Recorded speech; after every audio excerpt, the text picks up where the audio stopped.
નમસ્કાર શિક્ષક મિત્રો, આજના આ ખાસ સેશનમાં તમારું સ્વાગત છે.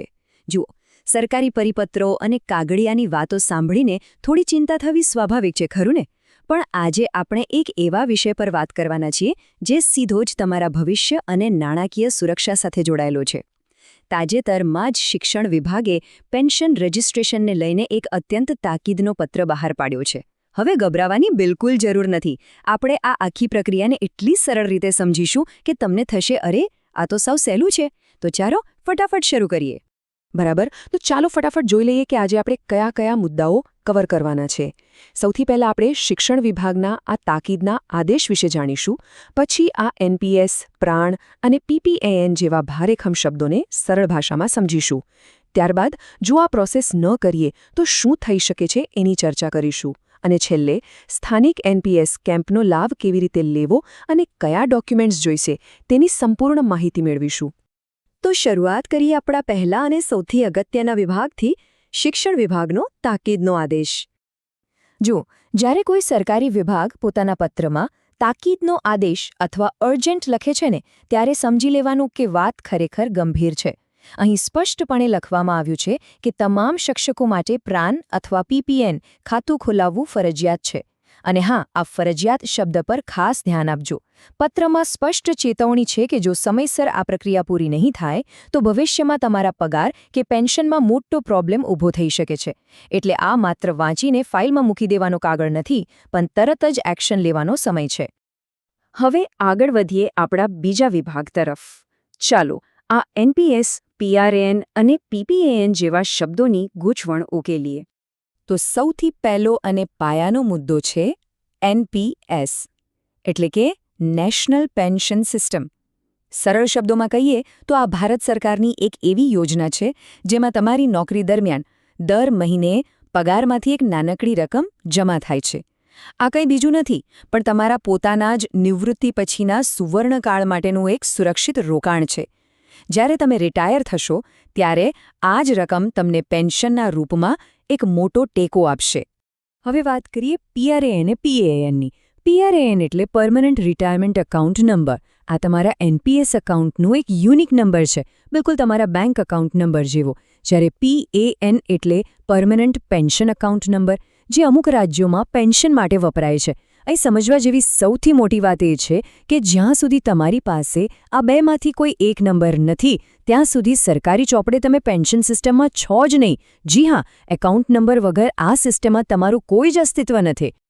હવે આવીએ વિભાગ 3 પર, કાર્યવાહી ન કરવાના પરિણામો. જો આપણે આ આદેશને ગંભીરતાથી ન લઈએ તો શું થઈ શકે? હવે તમારા મનમાં ચોક્કસ આ સવાલ થતો હશે કે ભાઈ, આ ખાતું ખોલાવવું આટલું બધું ફરજિયાત શા માટે છે?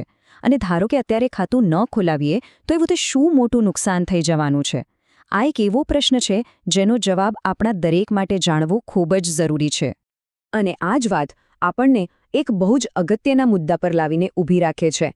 જો તમે પીઆરએ એકાઉન્ટ નથી ખોલાવતા તો સૌથી પહેલાં તો તમારું એનપીએસ યોગદાન શરૂ જ નહીં થાય. મતલબ કે તમારા ભવિષ્ય માટે જે ફંડ ભેગું થવું જોઈએ તે થશે જ નહીં. પરિણામે નિવૃત્તિ પછી પેન્શન મેળવવામાં ભારે મુશ્કેલીઓનો સામનો કરવો પડશે. એટલું જ નહીં, આ સરકારી આદેશનું સીધું ઉલ્લંઘન હોવાથી નજીકના ભવિષ્યમાં તમારા રેગ્યુલર પગારમાં પણ કાપ અથવા તો વિક્ષેપ પડી શકે છે. વિચાર કરો, માત્ર એક નાનકડી બેદરકારી અને નુકસાન કેટલું મોટું. તો હવે પ્રશ્ન એ છે કે આનો ઉકેલ શું? ચાલો જોઈએ આપણો ચોથો વિભાગ, સ્થાનિક એનપીએસ કેમ્પનો ઉપયોગ. સારા સમાચાર એ છે કે સરકારે આ સમસ્યાનું એકદમ સરળ અને લોકલ સોલ્યુશન શોધી કાઢ્યું છે. તમારે કોઈ મોટી કચેરીઓના ધક્કા ખાવાની જરૂર નથી. સરકારે તમારા નજીકના બીઆરસી કે સીઆરસી ભવન અથવા તાલુકા કક્ષાએ ખાસ ન્યૂ એનપીએસ કેમ્પનું આયોજન કર્યું છે. આ કેમ્પનો સૌથી મોટો ફાયદો ખબર છે? અહીંયા જઈને તમે સીધું જ પીઆરએએન રજિસ્ટ્રેશન કરાવી શકો છો. ત્યાં જ તમારા ડોક્યુમેન્ટ્સ ચેક થઈ જશે અને તમારું એકાઉન્ટ તરત જ એક્ટિવ પણ થઈ જશે. બધું જ કામ એક જ જગ્યાએ અને પણ ફટાફટ. હવે વાત કરીએ આપણા છેલ્લા વિભાગની. આ કેમ્પમાં જતા પહેલાં તમારે શું તૈયારી કરવાની છે? કયા દસ્તાવેજો જોઈશે? હવે આ લિસ્ટ જોઈને તમને ખરેખર રાહત થશે. કોઈ જટિલ કાગળિયા કે ફોર્મની લાંબી લાઈનો નથી. તમારે માત્ર અમુક જ સામાન્ય વસ્તુઓ સાથે રાખવાની છે. તમારું આધાર કાર્ડ, પેન કાર્ડ, બેંકની પાસબુક, એક પાસપોર્ટ સાઇઝનો ફોટો, ચાલુ મોબાઈલ નંબર અને હા, નોકરીને લગતી તમારી સામાન્ય વિગતો. બસ આટલું જ. આટલા ડોક્યુમેન્ટ્સ લઈને જશો એટલે સ્થળ પર જ તમારું કામ પૂરું થઈ જશે. ચાલો હવે આખી પ્રક્રિયાને એકદમ સરળ 4 સ્ટેપમાં સમજી લઈએ. સ્ટેપ 1. આજે જ તમારી સ્થાનિક BRC કે CRC ઓફિસનો સંપર્ક કરો. સ્ટેપ 2. ત્યાં આગામી NPS કેમ્પ કઈ તારીખે અને કેટલા વાગે છે તે પૂછી લો. સ્ટેપ 3. મેં હમણાં જ જે ડોક્યુમેન્ટ્સ કહ્યા તેની એક સરસ ફાઇલ અગાઉથી તૈયાર કરી લો. અને છેલ્લું સ્ટેપ, બસ સમયસર એક કેમ્પમાં પહોંચી જાઓ અને તમારું PRAN રજિસ્ટ્રેશન પૂરું કરી લો. છે ને એકદમ સિમ્પલ પ્રોસેસ? તો સેશન પૂરા કરતા પહેલાં હું તમને એક બહુ જ મહત્વનો વિચાર આપવા માંગુ છું. જરા વિચારો. આ કેમ્પમાં જઈને કામ પતાવતા કદાચ 1 કે 2 કલાક લાગશે.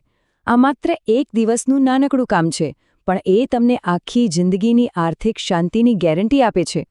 શું થોડી આળસ કે વ્યસ્તતાને કારણે આખી જિંદગીની મહેનત પછી મળવાપાત્ર નિવૃત્તિની સુરક્ષાને જોખમમાં મૂકવી યોગ્ય છે ખરી? બિલકુલ નહીં. તો આજે જ તમારું આ કામ પતાવો અને ભવિષ્યને સુરક્ષિત કરો. આ સેશનમાં મારી સાથે જોડાવા બદલ તમારો ખૂબ ખૂબ આભાર.